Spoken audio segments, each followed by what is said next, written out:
Hello, everyone. Alistair Gold here. Not the same kind of upbeat start, I'm afraid, because obviously the Chelsea game very different to the Leicester match, so not too much within it to get particularly excited about. Um, it was another game that, yes, as Antonio Conte keeps pointing out, showed the gulf in the levels between the squads. You know, Chelsea once again able to bring on big players from the bench. Spurs able to bring on kind of injured players from the bench, or one certainly that were carrying knocks anyway, or some issues. And do you know what I'm going to say? That I think I'm going to probably dish out my first little bit of criticism for Antonio Conte. And again, you're quite right. Anyone to say like, who are you to criticise Antonio Conte? I completely understand that. However, I just kind of feel that there's been a real, especially this season, an inferiority complex. Between Tottenham and Chelsea. Obviously, Chelsea fans, as they keep singing, champions of Europe. I just don't know whether. I don't know. I just feel that some way the way that Conte's been talking about Tottenham and his old side, it's been this constantly. Yeah, but we're not as good as them. Or yeah, but look at their squads, and of course that is an honest take, and I accept it definitely in squad terms. Chelsea have just got ridiculous amounts of money, and you can see that it's been spent on the squad. However, I just wonder whether at some point, if you keep repeating that, it gets drilled into the players, certainly the fans. And I just kind of felt, Spurs have played Chelsea, I think, in all 5 times this season, if you include the friendly in the pre-season. And it's difficult, excuse me, it's difficult to see in any of those 5 games where Tottenham were really felt that they could do something in the match. And I just think psychologically, it's just not there. And, I was about to say that at times at Stamford Bridge yesterday, they were probably a bit closer. And of course, the disallowed Harry Kane goal that we're going to talk about, things might have been a bit different had that been allowed. But what I don't particularly like is the whole idea of this inferiority complex and the idea of Conte constantly saying, essentially Spurs rubbish compared to Chelsea. But my issue is, you look at, let's use, Brighton have twice in recent weeks taken points off Chelsea. Everton, who've been really struggling, have taken points off Chelsea.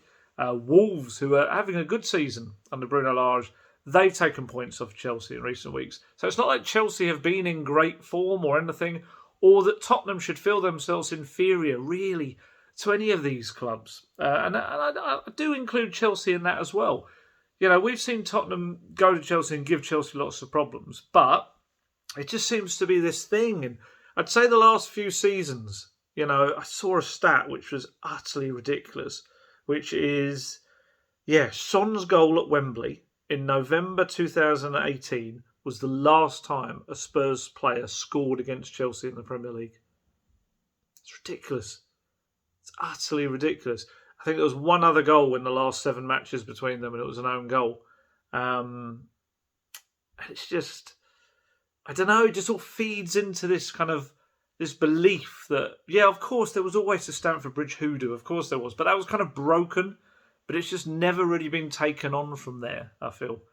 Look, I get it. I get it why Conte's saying it. I completely understand it. He right now wants to make it very clear to the powers that be, look, do you know how far below your team is right now? How much you need to put in the effort, you need to put in the money, and you need to fix this squad. I get that. And perhaps in the longer term, maybe what he's saying does a job. But it just felt in the shorter term, I don't know. I just don't think anyone, even at 0-0 at half time, it was almost like, it was 0-0 in the home game earlier in the season, and Chelsea still kind of ran away with it in the second half. And kind of so it proved to be, really. Spurs didn't really lay much of a glove on them. They had a couple of little moments here and there, but again, it's just moments. And it's not just Conte either. Other Spurs managers have commented on the difference in the squad, certainly, and I certainly have on the squad side, but I don't feel that the squad should dictate whether you can beat a team or not. If anyone, Spurs, over recent years have kind of proved they were the ones who looked like they were going to break the monopoly at the top. And, Leicester obviously another one as well. And I don't think I just don't know. Otherwise, you'd never see in football, let's say even smaller teams and things like that beating the bigger teams. I don't know. I don't like it. It's almost like a bit of a defeatist thing. And to be fair to Conte, he wasn't saying it before, but he's saying it after every game. And that sticks in people's heads. Again, I'm not blaming Conte for the defeat at all. I don't know. I just wasn't a huge fan of the way it was spoken about. And obviously we've got to talk about his team selection as well. It was an interesting one, depending on your definition of the word interesting.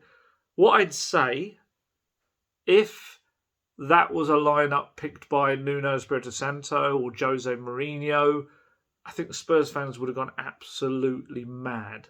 I think they would have absolutely torn them apart. It only had 2 attacking players. It had Kane and Bergwijn were essentially the 2 attacking players. It had, what did it have? It was a 4-4-2, but it had essentially 6 defenders because you had Sessegnon and Doherty playing as wingers. And then obviously you had Højbjerg and Winks in the middle who were more defensively minded players. And obviously there's Lloris as well. So you've got 9 players whose first thought is maybe to defend and then 2 players who are thought to attack. It was a bit reminiscent of, do you remember when Mourinho went to Chelsea and I think he played 5 centre-backs at the back, I seem to remember. And I think they pretty much had Bergwijn up front. Was it Mate? I can't remember if it was Ali or not. There was maybe one other attacking player. And yeah, Mourinho got absolutely slaughtered for that lineup. I didn't feel this one was too different in terms of the defensive mindedness of it. But, of course, Conte has a bit more credit in the bank. He's still early in his Tottenham reign. He has this CV with lots of recent silverware on it. And he's a world-class manager. So, he probably, he's probably still got the fans on the side not to moan too much. Although social media, I knew the team a little bit ahead of kickoff. And I knew there was going to be a meltdown, which there was. But I think it was more people also looking at the squad, and there were a lot of injuries. You've got to be fair to Conte in that I think some of the injuries dictated what he could do in certain ways. I mean, he was missing Emerson, Skip, Lucas, Reguilon. I say they're missing. They all were on the bench, but they could really only manage varying degrees of action because of there's a few of them knocks in midweek against Leicester, and Emerson was injured going into that match, but still played. But yeah, I was trying to think of positives to take from the game.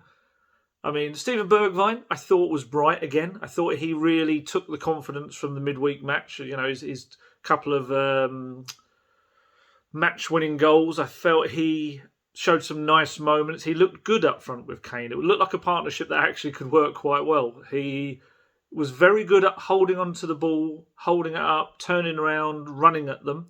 And that bothered Chelsea. Thiago Silva picked up a yellow card for one iffy challenge on him. He got another dodgy challenge on him as well that I thought was going to take him out of the game. He did well. He set up a few good moves, had a couple of shots himself that he probably should have connected a bit better with. But yeah, he essentially created the move, albeit passing on to Sessegnon for Kane, which led to the disallowed goal. And I feel like there's another one he had as well, another moment where he got up the pitch and passed it to someone. But that was promising. That was good. And I think I saw a lot of what Conte sees in him as a potential striker. The hold-up play was very good. Hold-up play and turning. He didn't really lose the ball much. Used his chest really. He's not going to get up and win headers for you. But when they were putting it at chest level, he was chesting it down and keeping the ball very well. So he played well. I thought Harry Kane did very well. He was, probably the main creative threat with Bergwijn for Tottenham. Like I say, the only 2 attacking players. But I thought Kane tried everything. He wasn't as good as he was at Leicester. He was terrific for me at Leicester. But I felt that, you could see he was trying to make things happen. And his goal was, I've seen it endlessly debated since.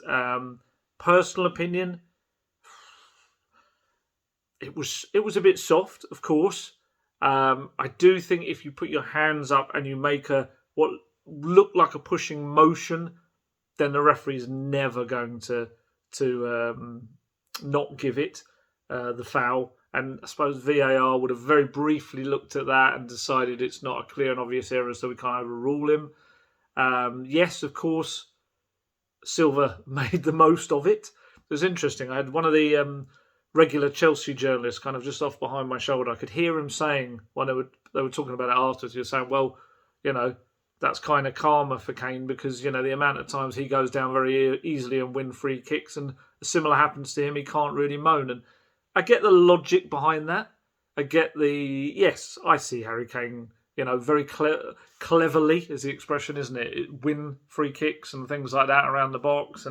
And sometimes you can see he deliberately positions his body in a way and then goes down, well, easily, I think is the only way to say it, when he's not or something, because he knows that tactically it's a good area to win a free kick.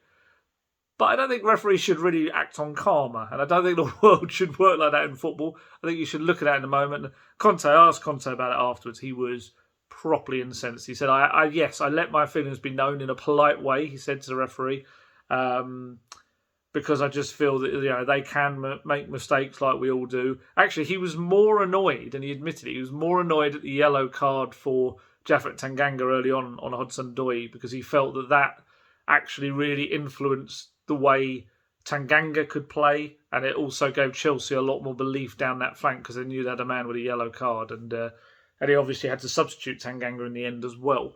So yeah, I get what he means. I'd actually say there was another one that he probably should have been annoyed at, and I think that was the foul that Dyer was adjudged to have given away. Was it on Hudson-Odoi again? I think possibly for the free kick into the box from Mount that Silva headed in. That was just nothing. I've watched that one back over and over again. It just looks like one of the cleanest tackles you'll see. And Spurs players were livid after. I could see Dyer and Kane really having a go after they'd scored. But again, that was poor defending for that. Sanchez lost him for that one. First goal was terrific. Yes, of course, you could always look at the closing down and say maybe players should have got to him better. But Ziyech was... It was beautiful. I was right in line to see it curling in. I could just, as soon as he hit it, you could see that Lloris had no chance whatsoever. It was a beautiful shot. Lloris was probably one of the positives. Couldn't do much about that goal. Silva's header was pretty close range. Not too much you could do about that. But he made a lot of saves. Made about 4 or 5 decent flying saves. Did well. I thought Eric Dyer looked quite good on his comeback from injury. A couple of little rusty moments, especially I think it was early on. Within the first minute or so, I think he lost Lukaku. But after that, he seemed to kind of find his rhythm a bit. And you could just see, I know it sounds a bit silly when they've lost 2-0, but it was very much two moments. But I feel that, especially, the first goal as well being one from distance, but I felt Dyer, he brought a little bit of calm to the defence, a little bit of leadership, and a more ability to bring the ball out of defence and play it. Although Davinson Sanchez randomly had one moment which suddenly turned into like Neymar. He was doing all these turns and flicks and tricks, and it was just within about a 20-second spell. It was incredible. It was like Paolo Maldini crossed with Neymar. But other than that, no, he didn't have a great game. Tanganga had another iffy game. He did struggle with Hudson-Odoi. But Conte seems to like him, which makes the links away to Italy. He's got an Italian agent. That's why a lot of the Italian clubs have kind of been made aware of him, which makes it a little bit more surprising because he does like him, Conte. He plays him over Joe Rodon, who I feel is kind of, once again find himself kicking his heels maybe unfairly, especially when you see Japhet having, and I like Japhet. On and off the pitch, he's a really good guy. And on the pitch, I think he's still a young defender learning his trade. But he's had 3 or 4 very shaky games. And, I just wonder if I'm Joe Rodon, I'm probably thinking, what if he's not going to come out of the team and I'm not going to get a shot, what's the point? And I kind of understand that. I was trying to think what else from the match. I don't really want to talk too much about the match because it felt another one of those games against Chelsea. Going to Stamford Bridge and going to the Emirates, you just kind of have this feeling of dread, don't you? And like I say, I think Conte kind of played into that and it just didn't help. It was like a real, almost defeated before you turned up feel to it all. And that lineup didn't help. I don't think, Sessegnon or Doherty did very much at all in their winger roles. Disappointed with both, really. Yes, Sessegnon could have ended up with an assist had Kane had the Kane goal been allowed. I think he had a shot that he scuffed across the area as well. But other than that, couldn't think of much at all. Matt Doherty did, after another one who made a bit of an impact on Wednesday night, really didn't do much at all. Winks and Højbjerg. I think Winks started really well, but wasn't particularly as good in the second half. Højbjerg similar, neither getting to how they did at the King Power Stadium. And that's it, isn't it, really? I think I've gone through the whole team. Yeah, not great. So I'm not going to, what are we up to? 15 minutes. I think that's probably enough to spend on that match. Because I think almost, as well as what Conte had said, I kind of felt that almost as much of the talk or the things to talk about came from who he didn't pick in his squad on the day. And obviously, most notably, Giovanni Lo Celso and Dele Alli both left out of the squad. Left to kick their heels with Tanguy Ndombele. And that's weird because that is essentially, they're the three... I should say, because I understand people might say, well, if you had those injuries, who else could have played? Probably the one player I would have put in there would be Bryan Gil, who I still don't think has had a real chance to show what he can do. I think there's a lot of skill in him, ability to beat a man. He's very hard working as well. I just don't think he's getting the chances. And again, another one I've seen like links with loan moves. And I just find that a bit bewildering. He's only been here a few months. He's got to adapt to the new league. I actually think he could become a very good player for Tottenham. And I think if they loan him out, yes, I know he needs minutes, but I think that'd be a bit of a mistake, really, because I feel like with the games come thick and fast in the remainder of the season, I think you need him. But yeah, sorry. Back to Lo Celso and Ndombele and Dele. It was a weird one. I mean, it was another one. Conte making it very clear. We know about the evaluations he's made of his squad. It took him 2 months. He did a month of it and then asked for another month to do it. And, this very much tells you those three players are three of the players that he said, no, we can probably do without them. But it's the three central midfield attacking players, creative players that Tottenham have. And, bearing in mind, Conte said to me last week, I think it was, when he was talking about Bergwijn, he said, we don't have many creative players. And you're like, looks like you want to get rid of 3 of them. So it's a funny one. I mean, Lo Celso, and obviously I should mention who was on the bench. If you didn't know, Harvey White was on the bench as well. Harvey White, who I think he's 20 now, academy midfielder, terrific set piece taker. Honestly, he takes lovely free kicks and corners. Young midfielder who I think he's played twice for Tottenham. I think once in Europa League, once in the FA Cup. Good young midfielder, but he was out in Portsmouth at loan last season. I would have thought he'd probably get another loan this season, but obviously it depends now on how many of these players head out the door and whether Spurs feel they need to keep him. But it was an odd one because obviously the first thought was, is Lo Celso injured? Then he went on Instagram and what did he post? He posted a picture of himself in training with the other guys and posted, regarding the questions I've received, I would like to clear out that I am 100% in good physical condition. I have no problem and I feel very well. I wish the best to my team in the derby today. Which pretty much says it all, doesn't it? On one hand you could look at that and go, it's not the smartest thing, is it? To pretty much say, I'm fine and fit. I'm ready to play, but I'm not being played. But then on the other hand, maybe if he feels that he's trying to be forced out of the club, then what does it matter, I guess? He's a funny one, Lo Celso. He is, I've seen Dan Kilpatrick today has gone with, in the Evening Standard, the line about him not being liked at Tottenham. It's a tough one. These kind of things, I'm going to say he's not liked at Tottenham, but it's how do I put this? I'm trying to be slightly diplomatic here. There's a sense that he can be a little bit awkward at times, especially when he's not playing. And I get the impression that he's quite a quiet guy, maybe not someone that is, you see players like Sonny and Reguilon and players like that, big characters who are kind of a big part of the group and everyone likes them. And I get the impression that, Lo Celso is a little bit quieter, a little bit more about himself. And, I don't think maybe the staff members he doesn't talk to too much. That may be more of an introverted thing or not. I don't know. But yeah, the thing I keep hearing is that he can be a little bit awkward. And yeah, particularly when he's not playing. I was going to as far to say it can be difficult, but I think awkward's probably the best word. But the thing is with all of that, it doesn't really matter. I think the key thing is what he does on the pitch.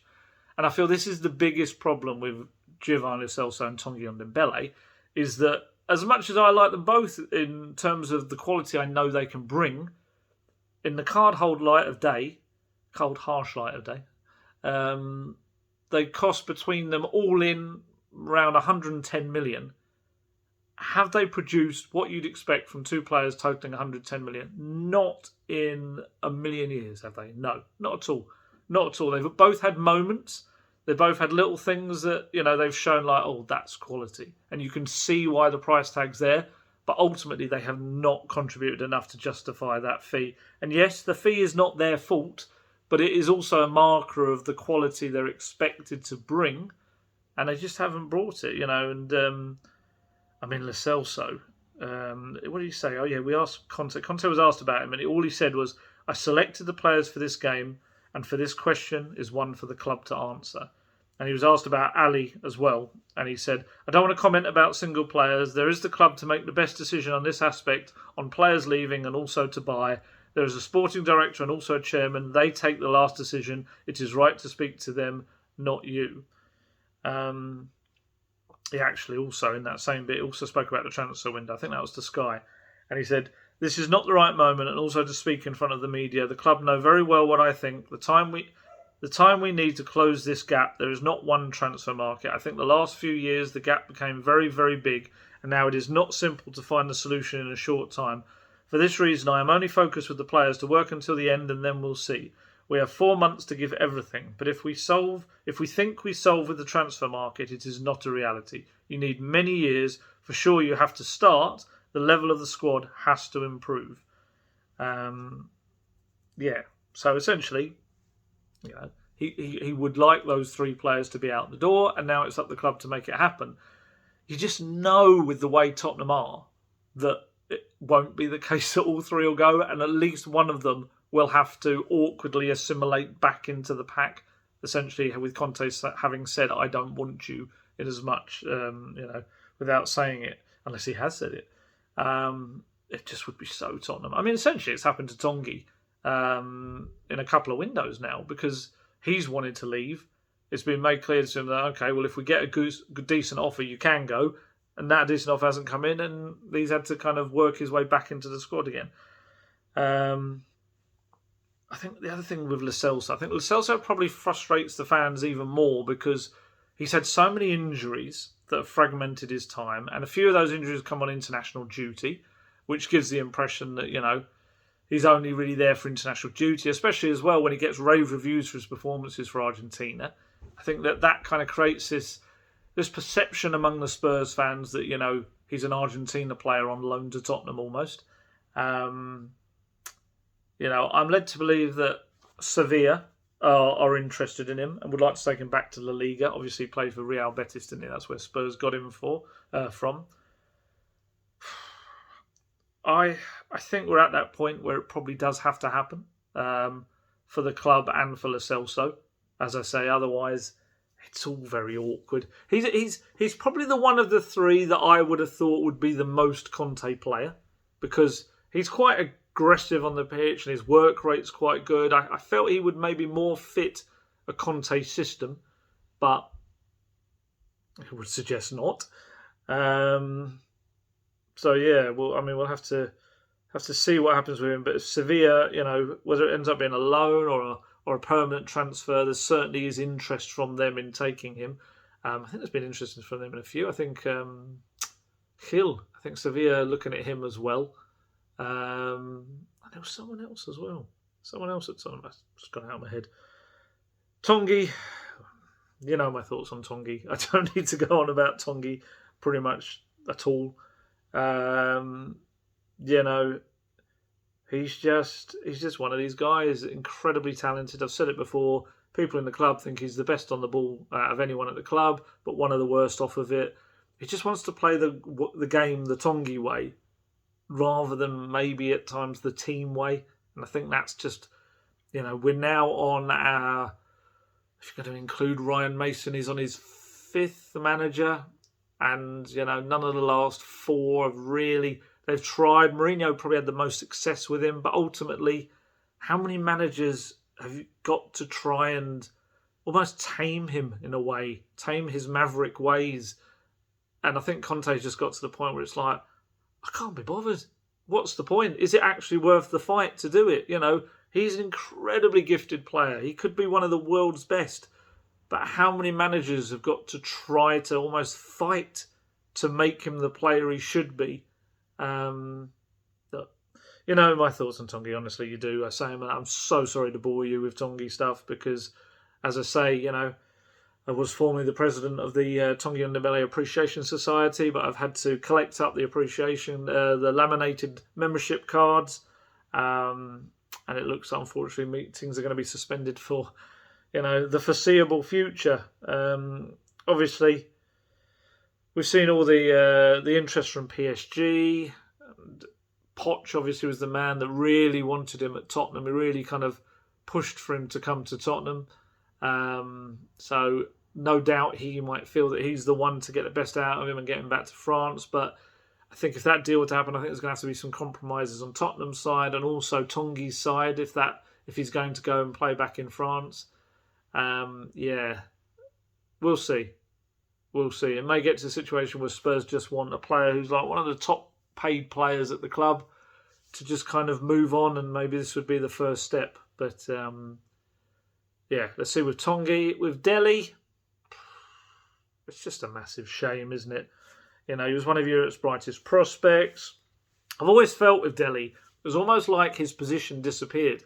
His best role, it's no secret role. His best role was playing as like the man behind Harry Kane, essentially. Playing in that just sitting behind him role. He could burst into the box unannounced, score goals, link up with Kane, get assists. It was just terrific. And I'm not blaming Sonny for this, but I kind of feel Sonny becoming such a star and his emergence, almost he felt like he was slightly more of a fit with Kane. And he ended up seeing different managers trying to fit Delhi in, not in the same way. So Poch started to play him on the left, I remember.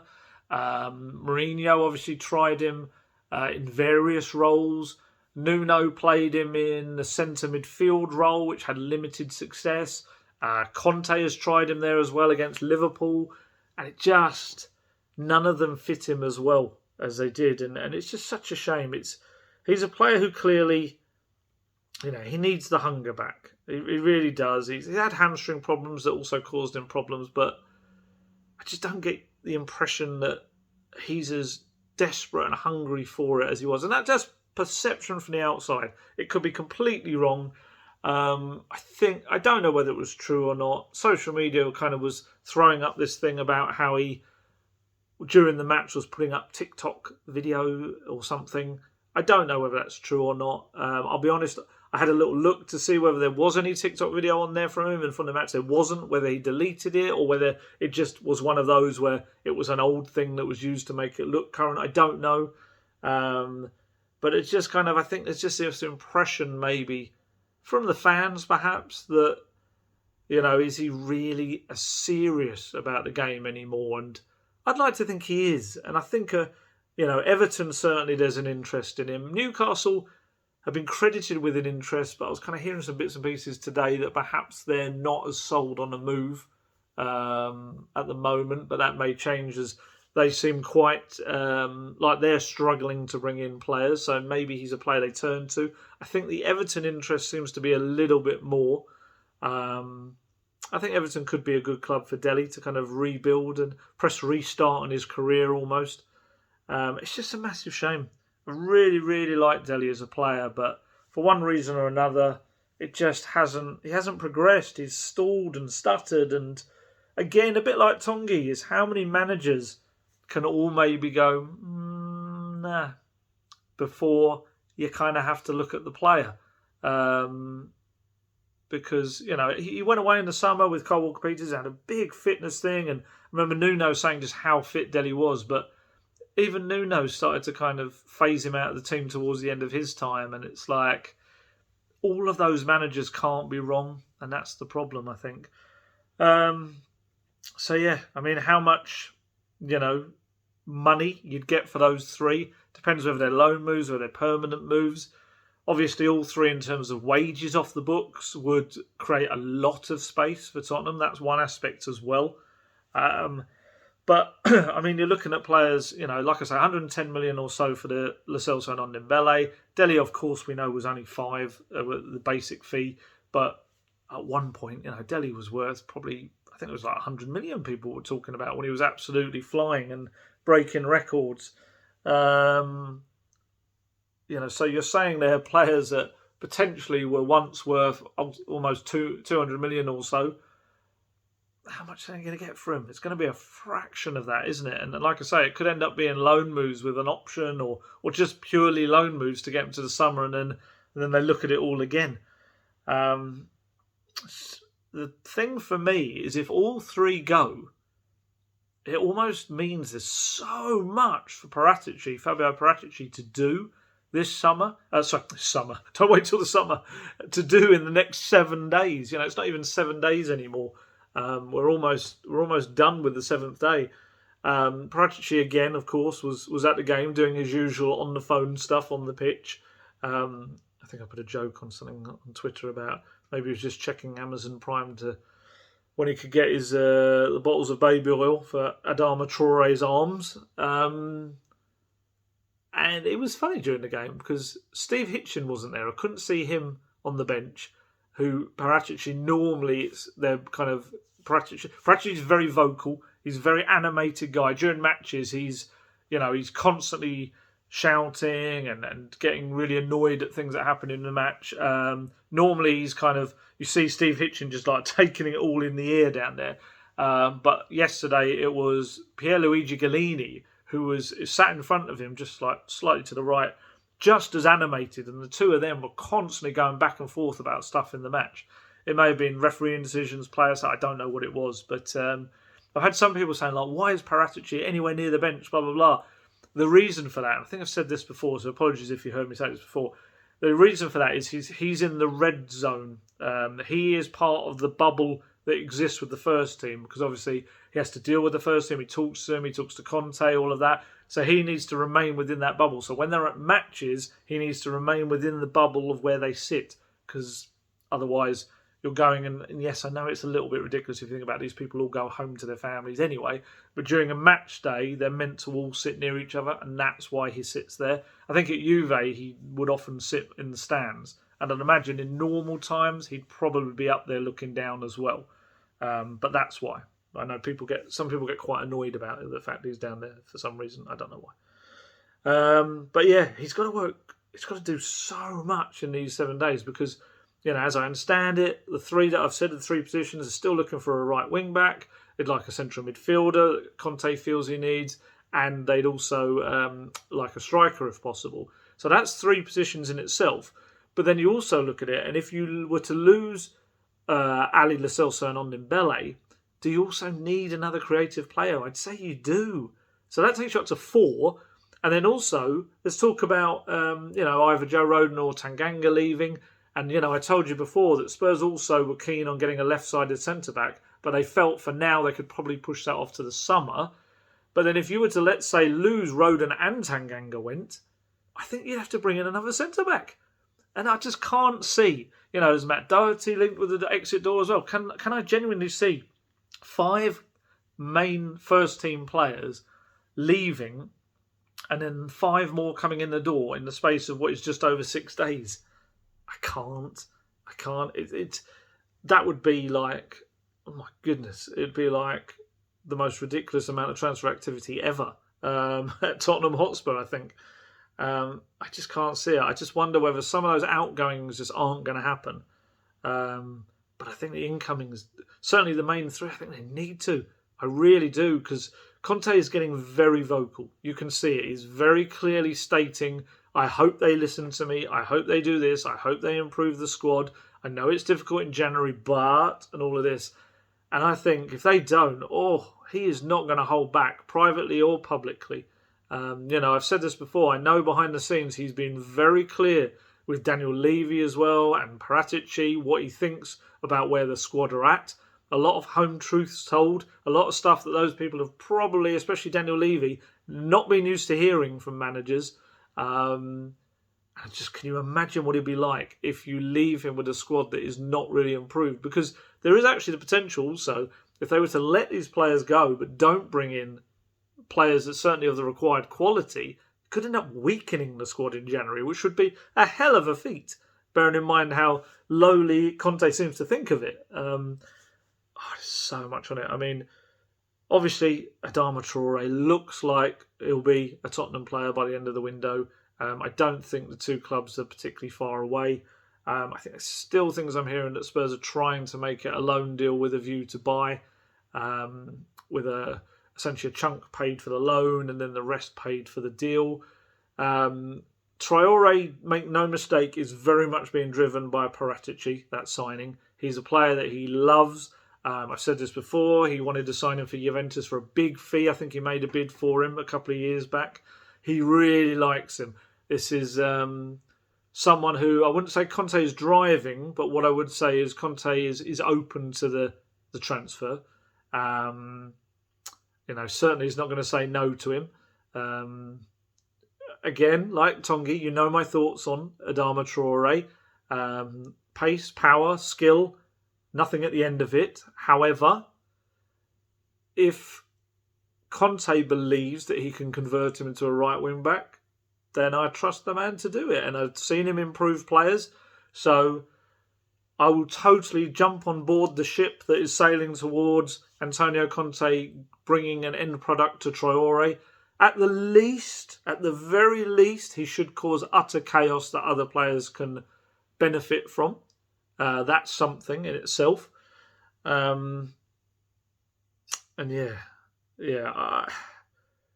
certainly not the worst signing in the world. I certainly wouldn't say that.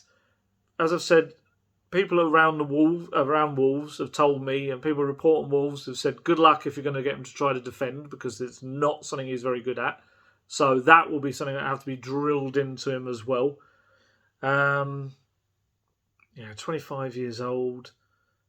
About 20 million, it looks like, is going to have to be the overall package, with a loan to buy altogether, which for a 25-year-old Spain international Premier League player, it's not the worst in the world. From a financial point of view, I'm sure the money people at Tottenham will look at that and say, well, he's not going to probably depreciate in value. I don't want to look at it from that point of view, because for me, every player, anyone signed in this window should be improving the squad. In terms of end product, he's not an improvement, but in terms of causing problems for Tottenham's opponents, I think he probably is. I really hope Steven Bergwijn's really going to step up now. Last 2 games, it's only 2 games, I appreciate that, and he's got to stay fit, but I think we've seen what he can bring, and I definitely can see him as a second striker as well. I was really pleased to see that yesterday, and obviously what he did late on against Leicester in that same role. But I think Traore will bring something. I just hope it's more than he has before. So keep an eye on that. I think that one will be tied up. I wouldn't imagine there'll be probably too much of a problem there. Famous last words. I'm talking about Tottenham. What am I talking about? Of course there could be a problem there, and it could all collapse completely. But I think, we'll see in these last 6 days or so is a willingness from the player. A player who's not likely to sign a new contract at Wolves. Wolves will look to take the money. He's not starting regularly for them at the moment anyway. And they're doing very well this season without him being a regular starter. So it's probably a deal that probably suits all parties, I think. Who else? Paratici loves Weston McKennie. I want to make sure I said his name right. this is more. I think right wing back is pretty much is sewn up with it being Traore. Central midfield, that's where they're going to have to. That's where Conte wants another body. Weston McKennie, he's if you're not kind of aware of him, 23-year-old USA international. Paratici loves him. He took him from Schalke to Juventus. Was it 2020? It wasn't that long ago at all. He's quite versatile. He can play his box-to-box role. He could play defensive midfield. He can play on the right of the midfield if required. I would say, though, despite that love for him from Paratici, and I believe Paratici's spoken with his representatives this month, I think that would be a struggle to get him away from Juventus this month. He's playing regularly. Allegri's playing him. He's starting almost every match. He's contributing. I think how many he's got. Scored against Udinese the other day. I think that was his fourth of the season from central midfield. I'd be surprised if that's not one they look at in the summer, Tottenham. I'd imagine when he talks to his representatives, they would have spoken about a potential January move. But yeah, I know people don't like to hear these difficult things, but I think it's more he's a player I'd keep an eye on because of Paratici's admiration for him. It's probably the way to say it. Another one that, and again, I know people may be less versed in the director of football relationship with a head coach as it happens on the continent. I see a lot of people saying it should be players that the coach wants, not the director of football or managing director of football in Spurs' case. But it's not really how it works on the continent. On the continent, it is the managing director of football, the sporting director, the technical director, whatever you want to call it. He is the one who decides the team, a squad, really. Obviously, the head coach can have a veto on certain players. He can say, I really don't want this player or anything. But ultimately, it is the sporting director type who builds the squad that the head coach works with. It's very similar to NFL. Like the general manager will be the one building the NFL squad for the coach to work with, and it's kind of that's the same vibe when it comes to that kind of relationship. So of course, with a manager like Conte, don't just give him kind of rubbish to work with. It was the same with Mourinho when he got Jedson Fernandez. It was a little bit like, I'm not saying Jedson Fernandez is rubbish, but he clearly ended up not being the quality that Tottenham needed and was almost like a let's get him in deal. I think is he Mendes? Might be another Mendes Spurs deal. I can't remember, to be honest with you. But so an interesting one. So keep an eye on McKennie, even if it is for the summer. But yeah, I think he's a player who's had a very good season this one, and then he, especially coming from Paratici's former club, he might have good links with him and be able to do that deal for then. Obviously, we know about Frank Kessie. I've spoke about him loads of times. Obviously, Spurs, I'm sure, would like to do a deal for him, get him in now, but every indication seems to be that the player, while Milan would probably let him go because then they get some money and don't lose him for free, I think the player is probably more looking towards the summer. He'd like to be a title winner with the AC Milan if he can. I think they're second in the league. And obviously, he gets a lot more money if he goes in the summer because there's no transfer fee. You can ask for a big old signing on fee and wages. But yeah, and also he's out in Africa. He's in Cameroon playing for the Ivory Coast in the Africa Cup of Nations. So that just adds another level of difficulty to getting any deal done in the next 6 days or so. So yeah, that's another one down. I sound like I'm just taking them up to knock them down.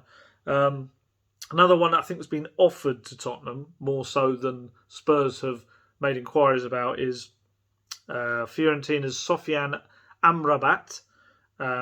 Funnily enough, he's represented by the same agency, ICM Stella Sports, who also represent Bale, Roden, Davies. So you can see the link there. You can see why Spurs would have been offered him. I don't think he's had the best of seasons. He was signed by Fiorentina from Hellas Verona a couple of years ago. He was quite regular last season. This season, not getting a lot of game time at all. So I wonder whether he'd end up being a potential... I think he's Dutch-born. He's a Morocco international, but I think he was born in the Netherlands. I've got a feeling I might have written it down here somewhere. It might be. I think he's 25 as well. Another 25-year-old, Ali, Lo Celso, Ondembele, all 25. I think Kessie's 25 as well. It seems to be a weird thing about 25-year-olds in Tottenham at the moment. But yeah, Amrabat, maybe he's one of those who, on a loan move, is a cheap kind of extra body to have in there. AC Milan apparently looking at him as well. So it's not like he's rubbish. I think he's just had a tough year. Hasn't been a great one for him. But certainly when his name's come up, people haven't been too ecstatic at the prospect. But we'll see. Obviously, the other one as well is Jorginho Wijnaldum. There's talk about him potentially coming the other way in a PSG deal for Ondembele. Wijnaldum obviously hasn't really reached the heights I think they thought he would at PSG. Obviously, he was a very good player for Liverpool. Almost joined Spurs, didn't he? Was it back in 2016? I think he met with Poch, was really impressed with him, but didn't. Ended up going to Liverpool instead. While I think he'd be a good addition to that midfield, an experienced player in there, my gut tells me it's not really a Tottenham profile kind of transfer in terms of, I think he's 31. He'd be one of the higher earner, or in not the highest earners, but he'd be up there in terms of wages as a 31-year-old. Of course, yes, Hugo Lloris signed that new deal. He's 35, but goalkeeper's a little bit different. Tottenham, when they're doing transfers rather than renewing contracts, a little bit different. Matt Doherty was 28, was he, when they signed him? And even that was like a bit of an older signing for Tottenham. They just don't normally go for that profile of player, but can't rule it out completely. And, it's whether Pochettino is willing to let him go or not. But I'd say I'd probably like him more than the Amrabat idea. Certainly, he's a player that knows the Premier League, and I think he'd offer you that real experience in the centre of the pitch. So no, I wouldn't say that's a bad idea at all. Yeah, let's see what the rest of the window brings on that one. But I just kind of don't know whether it's a Tottenham signing. And then you've got the striker position, which is, Paratici has his players that he loves. As I've already said, Traore's one. What's his name? McKennie is one as well. Kessie he really likes. And we know that for the striker role, his ideal signing would be Dusan Vlahovic. Of course it would. I think they probably missed the boat last summer. I think Spurs could have pushed that a bit harder and got him. They didn't. And now you have a player who's absolutely tearing Serie A to pieces again. I think his stats are something like 20 goals in 24 appearances this season. It's just phenomenal. Still only 21. And the problem is, most of Europe wants him now. Arsenal obviously trying to push hard to sign him, but it seems to be some question about whether he'd go there or not. I think Man City had been looking at him as well. I think there'd be lots and lots of top clubs looking at him. He would fit the Premier League to a T. Physically, you can see he'd be perfect for it. And I'm gutted that Tottenham didn't really push for that last summer properly, because had they, I think the wages, even for a guy who it'll be down to the last year of contract, I think in the summer, I'd still say they'll get a big fee because of how good he is. There's a lot of talk that his wages are going to be very big because of the demand in him. So I just wonder whether waiting that extra time in classic Tottenham style, whether they've ended up getting a person who's probably not going to depreciate in value too much. You may be talking maybe another 10 or 20 million off because of the extra year gone off his contract. But when you look at the wages and everything, I don't know.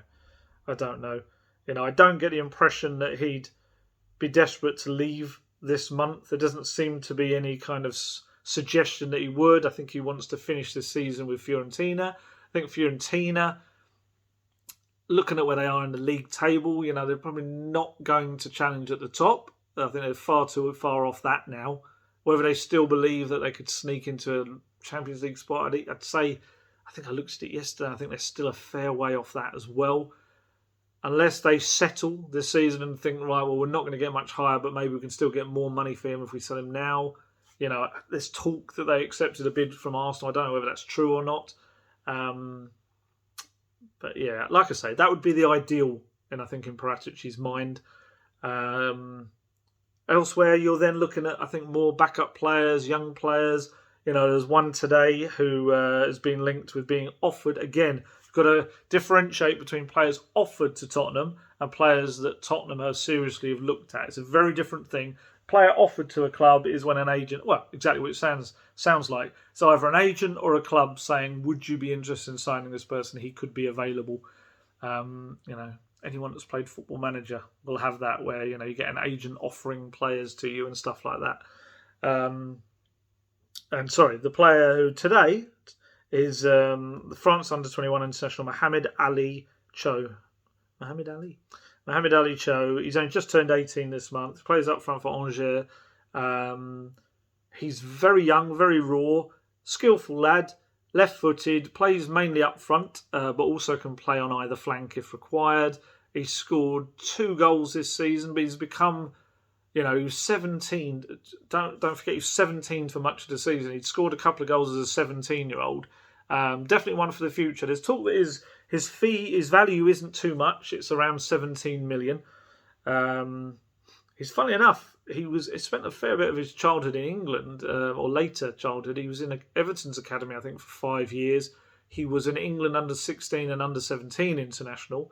But I think last year, he switched to become a France under-21 international. But yeah, a lot of talk about him being a kind of one of the next big things to come out of Ligue 1. We'll see whether that one progresses from being a player offered to Tottenham actually making a go at it. I just wonder whether in his case, a little bit like Pape Matar Sarr, it would be a player that you'd buy and loan back, which does Tottenham no favours right now, but obviously for the future, for a young man like him, probably helps him develop that little bit more before you take him on, rather than making him have an issue coming to the Premier League, which is such a powerful physical league and essentially stagnating. I mean, we've even seen it with Brian Hill. It's taking him time to adapt to what is a very different culture and league. Some people keep asking about Pape Matar Sarr, by the way. Just for kind of an update on him, he's very much in and out of Metz's starting lineup, as you would be at that age. And I think he's only just recently turned 19. Very versatile, plays in loads of positions. He's away at the Africa Cup of Nations at the moment with Senegal. I'm not actually sure how Senegal are doing. I haven't actually checked recently. But, he'll arrive in the summer and hopefully he'll have really benefited from this extra year and a lot of buzz around him. But it's about patience. As I say, he's not starting every match for Metz. They're kind of almost every other match he starts. You've got to take it carefully with these kind of players. We all like wonder kids and all this sort of stuff. And when we're playing FIFAs and Football Manager, we're chucking them in there all the time. But in real life, it doesn't really work like that. It's going to be interesting to see what these next 6 and a bit days or so brings us, because, as I say, it's all about the balance. Paratici has to improve the squad, not weaken it. He has to bring in players but not be desperate. And this is the thing, I think the biggest opponent that Paratici faces this month is the January transfer window itself. Because it's just a window where all of these things that Spurs are looking for, they don't really exist. I see people on Twitter going, if a player's always available because it's just about whatever you pay for them. It's like, yeah, but it doesn't work in January because so many clubs don't want to lose their players. And especially in a year where, you could suddenly get a fair few players wiped out with COVID and injuries on top of that. And suddenly, you regret a decision to let someone go. So I don't think many clubs, and we're seeing this, the transfer market, I'd be really intrigued to see the numbers and the amount of transfers, but I'd be stunned if this isn't one of the quietest transfer windows that's out there. And so Paratici has to work within that. And like I say, I think that will be his biggest opposition. And he's got a manager who, like I say, is getting very vocal about it. Conte knew exactly what the situation was when he came in. And he knew it at the first meeting they had. And they had a very sensible meeting, I was told, this month as well about it. But obviously he still wants to see something. And I completely agree with people that why are we in the 6th from last day of the window and Spurs still haven't signed someone? That is mind-blowing. I don't get it. I don't understand it. I don't see how the fee that, let's say, for Traore, I don't see how the fee for Traore now is going to be too much different, too different. God, that was a struggle. Too different from the one they probably would have paid earlier in the window. I can't see it. I'd be surprised if it was. It may be that because they're trying to get it made into a loan deal rather than an initial permanent transfer. I don't know, but I don't understand the logic behind the waiting. Could he have made a difference in? I was trying to think. He might have been cup tied. I was about to say, could he have made a difference in the Chelsea games? But he might have been cup tied. That might have been a really stupid comment. So I'm glad I stopped myself before I said it. I suppose you could maybe look at saying the Premier League. Well, yeah, I suppose he could play against Chelsea in the Premier League. There you go. And I think he probably would have made a difference compared to the wingers, certainly yesterday. But yeah, I don't get the way Tottenham move sometimes. I don't. And, we know the way Paratici works. I've said this before in the summer. His idea is that when he has a slot in his squad that he wants to fill, he has anywhere up to 10 different players that he kind of makes inquiries about, talks to agents about for each position. So that then, if the clubs can agree something, they can move quickly because everything's been sorted on the player side. But the problem with that list of 10 people is there's probably only, you'd probably think the top 5 of that list are probably players that can't move this month, or their clubs are unwilling to let them go this month. So, I know people don't like it when I say that January is a difficult month, and there's people that think that just money is the answer. But, if money was the answer, any club could just go and sign any player whenever they wanted at any point, and it wouldn't make a difference. But it doesn't work like that. If it's true that Arsenal went in for Vlahovic and paid the money that apparently Fiorentina were looking for, but they still couldn't get Vlahovic, he may still move in the remaining days of the window. But if that's true, that's another indication of that. But in the face of all of that, Paratici has to make it work. He absolutely does, because, God, if you're thinking about it, I can only go back to it, but if Lo Celso, Ali, Ndombele, Doherty, Tanganga and Rodon were all to go, how the hell are you going to replace all of those players in what is 6 days' time? I cannot see that amount of players going. If it does, it will be the greatest fire sale ever seen at Tottenham, as in the biggest, and it would just mean so many players coming in. There's a confidence that Spurs will bring in players before the end of this transfer window, but wow, I'm fascinated to see who they bring in. I really am. By leaving it, by not signing everyone in the first 23, 24 days of the window, it's just created this manic race to the end of the window. And other clubs will see Tottenham coming. They will know, because of the things Conte is saying, that Tottenham are pretty desperate for new additions. And it just all makes things more difficult. Prices creep up. But yeah, so there you go. Right, I'm going to head off now. I might try and... I don't know if I'll be able to squeeze another one in this week. I'll try to. If we have any major updates, I shall certainly try to. Maybe do a Q&A, as it's a bit of a mini international break. So if you want to get your questions in underneath in the comments, I'll certainly try and answer them. It probably won't be until the end of the week, because I think it is going to be a bit of a busy one for me with everything that's going to be flying around Tottenham, but I'll certainly do my best. So yeah, as always, stay safe, stay healthy, look after yourselves, and I shall catch you later, hopefully with some actual signings to talk about. Catch you later. Goodbye.